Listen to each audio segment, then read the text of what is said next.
The following is a special presentation of Tony Curry Radio.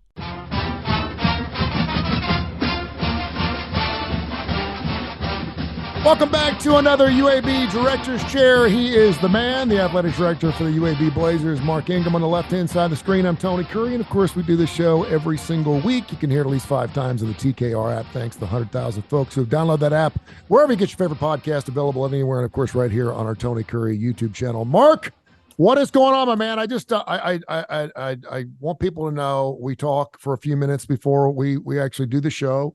We have pleasantries. You took care of my son and I this past week. Drove to Clemson, I guess, right after the show when we did it last week, and then got there around 5:30. Hopped in the car, drove another 2.5 hours to the mountains of Asheville, North Carolina, and saw the Asheville tournament. 2 fantastic games, and of course, UAB did save some face a little bit, knocking off Maryland there on that Sunday. But thank you so much for everything you did for your UAB boy here. And of course, my son absolutely loved it. And we were sitting right there on the bench and getting after it. But it was a fantastic weekend. And what a great tournament it really was.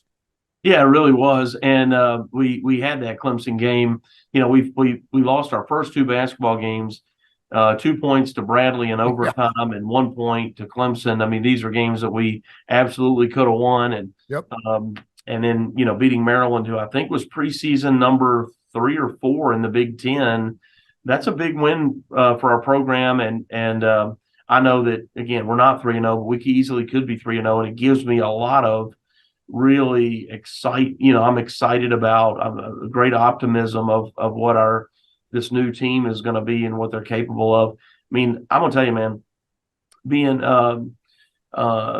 here in Bartow Arena, we played Bradley. We're down 16 points at the half and not playing great. And we had been down, I think we had been down 20 at one point. So we're down 16 at the half.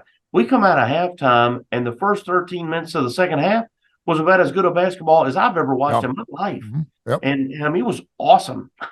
Awesome. And took an 11-point lead, in fact. So, ultimately they tied us, and in overtime they made a crazy shot, kind of a floater runner kind of thing over a defender to win that game with only 2 seconds left on the clock, 2.5 seconds when they hit that shot. So, look, man, they made the shot, and we could have, we had other opportunities, but I'm really optimistic about what that team's going to be. No, it's going to be good. And I'm telling you right now, it's a fun basketball team to watch. They had Clemson down by 9 late in that game. And, of course, they hit the late 3 to go up 1 with about 9 seconds left. And I'm sitting there with my son, and those refs, I saw both games, were calling everything. And there were more boos than cheers there at the old Cherokee Harris Arena. And so I told my son, I said, if I don't hear a whistle within the next 9 seconds, I will be amazed. And sure enough, and I just hate when a basketball game is decided like that. I really do. Yeah. I know in the NBA, they're never going to call anything, and there's something to be said about that. But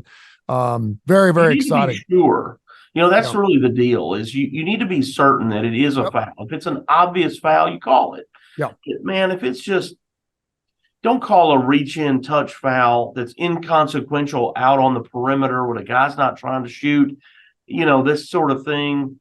Don't call a foul if you don't have to call a foul, because now you really have affected and impacted the result of the game especially in that moment. I don't get involved in officiating conversations much. The only thing that I really ever say to our league or any league that we've been in is no fan wants to watch this constant foul. Now kids are fouling out. Now your best players are on the bench. Like, that's not. Well, UAB lost their 2 big guys. Both guys fouled out with 8 minutes left. Yeah, it's like that's you've impacted the game now. You've affected the result, the end result, and anyway, that's neither here nor there. What kind of relationship? I always love, that's the part of the game I really, really enjoy as I like to watch the coaches.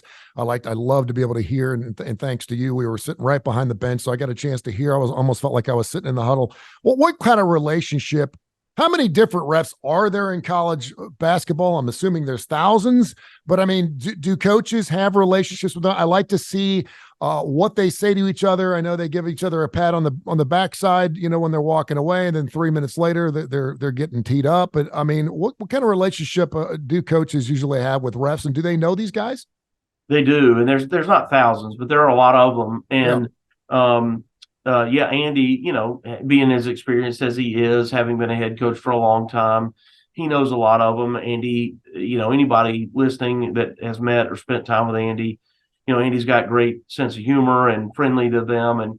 And even in a night that he'd call a bad night or a loss, I'm with him. I watch him kind of interact with them. Hey, y'all be safe getting home. Good to see you, that kind of thing. And I think that goes a long way. And I asked him his first year with us, I had seen him sort of during the game almost cutting up with them. Mm-hmm.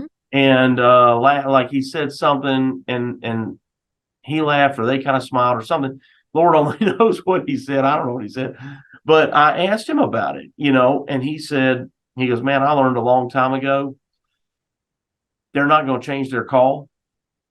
And he said, he goes, there's no sense in like berating them. It's not going to help. If anything, if they like you, then they're more inclined to be favorable or more lenient. Absolutely. And you hope that they will be. And he said, so that's my approach. It's human nature.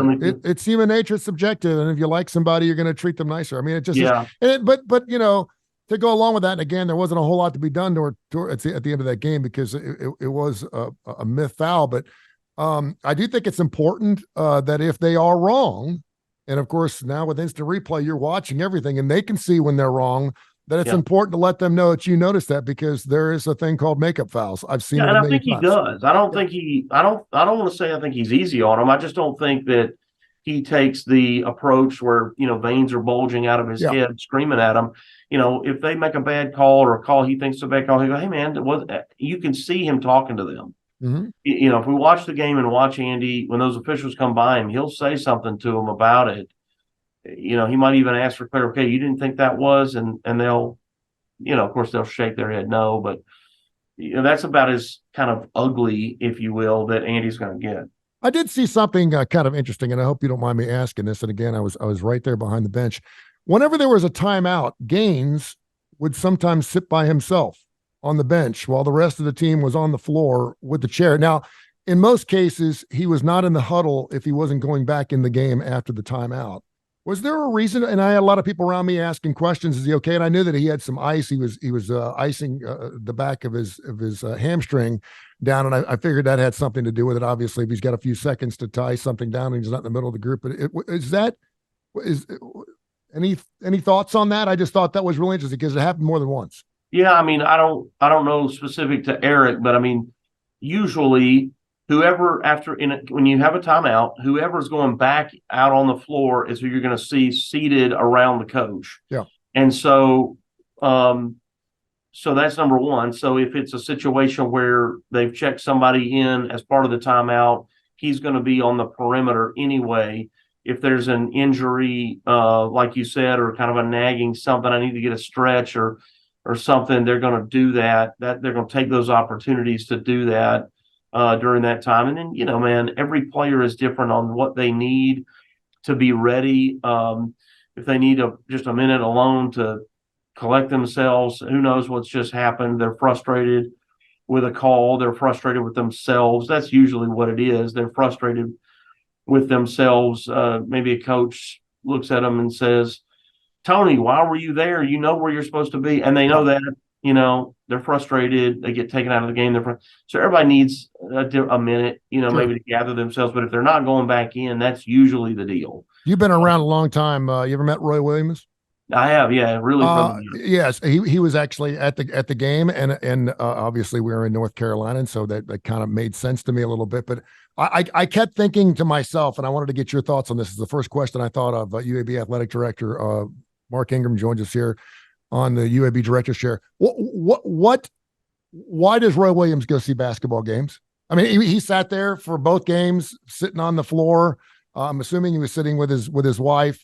And all I could think about, and I was talking to my son, I was like, do you think he's breaking down the plays? Is he just there purely to watch basketball? Obviously, he's been to a million basketball games. And I would think to myself, and I know he loves college basketball, but I'm thinking to myself, why would he be spending a Saturday night in a rainy Asheville town watching these two teams where he doesn't really have a dog in the fight? Could you tell me what you think he was doing there? Yeah, Just what I curious. would tell you, what I think Yeah. is that he's an advisor to that tournament, along with Dave Odom, who I know was there, Okay. and they help organize it, help get the teams in it, and they also help with the Maui Classic. So this There you is an go. opportunity to get a trip to Maui. That'd be my guess. I'm just guessing. I'm just guessing. It Yeah, I wasn't think that's about the trip to Asheville. No offense to the good folks of Asheville. It's a beautiful town. But my guess is he's advising on both of those events, and thus that turns into a free trip to Maui. and that's why I asked. That's the man. All right. Big weekend down at Protective, 2:00. Of course, not only the last home game of the year, it is going to be senior day. We're sending off 11 seniors, and of course, salute to service Saturday as well. Again, 2:00 on ESPN Plus. It's going to be Temple. And I wanted to mention one of those seniors, Jermaine Brown, who just became your all-purpose leader. He's going to pad those stats hopefully this weekend. Of course, I know that Jacob Zeno also set a completions record this past weekend against Navy. Before we get into that a little bit, I know you were there. You did the show from outside Philadelphia last week, and I know you had to be disappointed. And I saw the presser afterwards, and I was not pleasantly because they lost, but I was surprised that Trent Dilfer really wanted to stick to the run against Navy, knowing just how prolific that passing attack is for the UAB Blazers. When I saw the halftime score, I was like, they got 6 points. What's going on? This team could put up 40 in a blink. What were your overnight thoughts on that? And again, it was Veterans Day, so I'm thinking to myself, well, at least we lost to Navy, right? Well, yeah, look, hats off to Navy, who had a great plan. I mean, that's the bottom line. If you watch, their defense was just swarming everything that we do usually with relatively good success.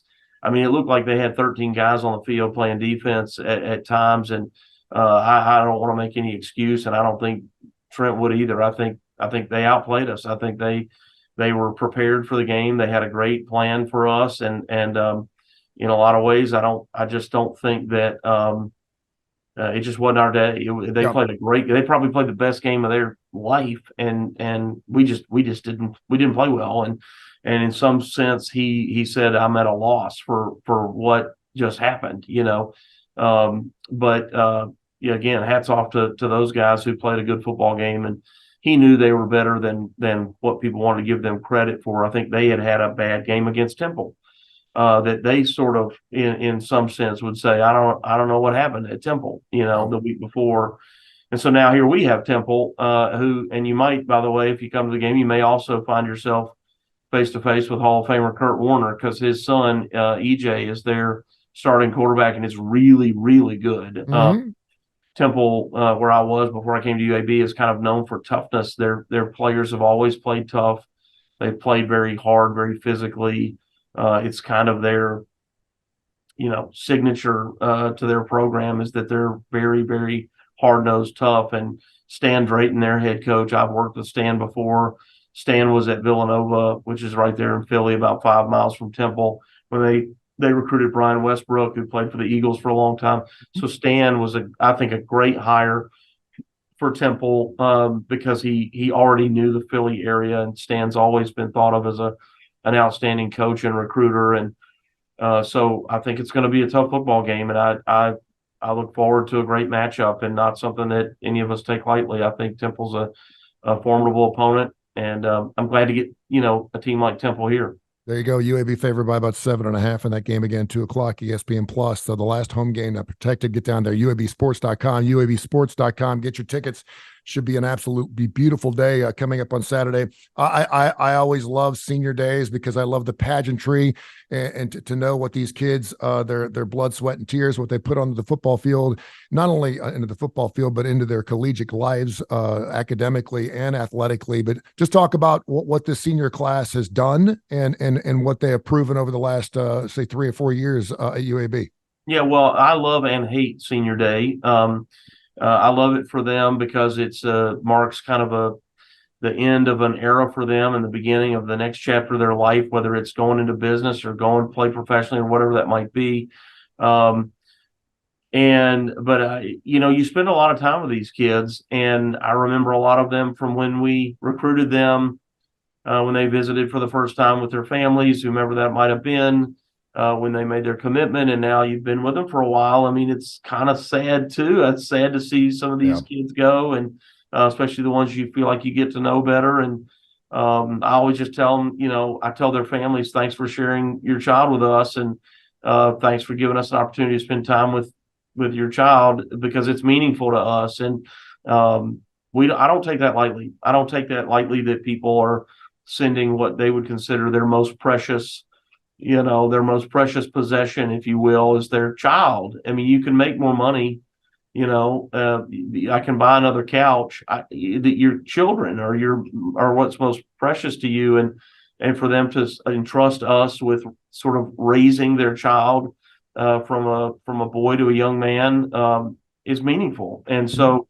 I look forward to the opportunity, but it's also kind of emotional and sad too that they're moving on. And a great group of guys, and it's a smaller senior class than what we've had in the last several years. When we reinstated football, the NCAA gave us an interesting waiver, which was during if you had played football in 14, 15, or 16, whether you were at UAB or anywhere, if you had played football somewhere, then if you came here before we played again in 17, that time didn't count. It didn't not count towards your eligibility. So when we played in 17 and for like the next 5 years, we had a really old roster, and we had in some years was the oldest roster in the country.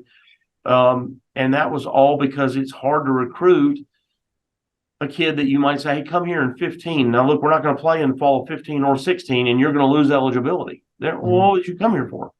But particularly guys who had like a nagging injury or whatever, or saw themselves as needing to physically grow, this is a place they could come and do that, start their degree. And we had guys who left us who had been with us 15, 16, 17, 18, 19, 20, 21, 7 years. Yeah. They had been with us for a long, long time and left with MBAs. No joke. And good for them. It was great for them, and it allowed us to really recruit, talented players that could contribute. But that's now long gone, and we're back to kind of typical recruiting. But so we have a smaller senior class. So we now have one of the younger teams in the country, and so it's not a huge group, but a great group. Yeah, UAB Director's Chair. He's the athletic director, of course, of the UAB Blazers, UABsports.com. Get ready for the big ball game this Saturday, 2:00 against Temple. Of course, salute the service, and a senior day should just be a wonderful day full of pageantry, and hopefully a big win for the UAB Blazers this weekend. I did want to ask you before we get into some classic rock, and I got a Van Halen story I want to get into with you a little bit, so you're going to get off on this a little bit. But the Lane Kiffin story that just came down, I guess, late last night. Evidently, DeSanto Rollins, one of his players, scholarship players, evidently is having some mental issues, and basically was not answering phone calls, was not meeting with coach. Coach repeatedly asked to meet with him, and he just was kind of AWOL. And then eventually met with Lane Kiffin, and he recorded their conversation, unbeknownst to Lane. That went viral yesterday. And of course, in that particular conversation, this is not really the point I want to get into, because I don't know if you've seen the story or not, but there were a lot of F-bombs. There was a lot of coach speak coming from Lane Kiffin. He did understand and was empathetic and compassionate towards whether this kid was having some mental issues. And it sounded like he just needed some time away from the program. He asked for a couple weeks off. What kind of resources, and I think we think about 18, 19, 20-year-olds, they don't have issues. They don't have mental or clinical depression or anything else that maybe older people do. But just talk about, from a UAB standpoint, some of the resources that you have for your players if, in fact, they are having a difficult time with life. Yeah, so we're fortunate at UAB that we have an on-campus clinic that has 20 counselors available to us. Some places, some universities that are in smaller towns that don't have a hospital like UAB, they have to go find and employ their own counselors in-house because they don't have the the medical resources that we have. So we're fortunate that we don't have them in house because we don't need them. They're on campus. I mean, they're right here. They're a block from here, but we have counselors for all sorts of needs that young people might have, and that staff has, I think, tripled in my time here. One of the big challenges that we're facing is, and this is not intended to be a derogatory statement at all. It's just, I would blame social media for this, though there are many things. There's a difference in coping skills that young people today have versus, say, 20 years ago and 40 years ago and beyond. So I don't have the mental toughness that my grandmother had. So I'm gonna say that, saying that about my own children and children of this sort of college age, say, compared to me, but I would say that about myself compared to my grandparents, like yours, went through the Great Depression and World War II and Sure. Vietnam, and that they've had to cope and deal with that. I didn't have to cope and deal with that. They had their friends go off to war and lay their life down, their close friends and family. And then, my dad was in Vietnam, and they had friends, high school buddies, a lot of them, a lot of people that they knew went to war and did not come back. And so they've had to cope with that. I never had to cope with that. Desert Storm was the only thing close to it. And it's really comparable. It's not comparable. I mean, with 9/11 attack, it's very serious, obviously. But anyway, the people of the young people, my kids' age, haven't had to deal with a lot of that. And they just, now what they have is social media that I didn't have to grow up with, which is fortunate for me and unfortunate for them. But it's just, the needs are different. Yeah. Great stuff. He is Mark Ingram, and he just does a fantastic job joining us every week. And something we certainly love to talk about is some classic rock. I don't know if you saw this story. It just broke about 19 hours ago. Sammy Hagar has announced he's going on tour in 2024 with his band, The Circle. Michael Anthony will be part of that band. Joe Satriani, of course, his guitar player, will be part of that lineup. And he has reached out to one Alex Van Halen and to one David Lee Roth. And I'm not going to, because this is a family show, but use the MF word and said, come on, let's go. Come and join us on the road. We'll get after it. We'll go out and he's going to do an entire tour dedicated to Van Halen music.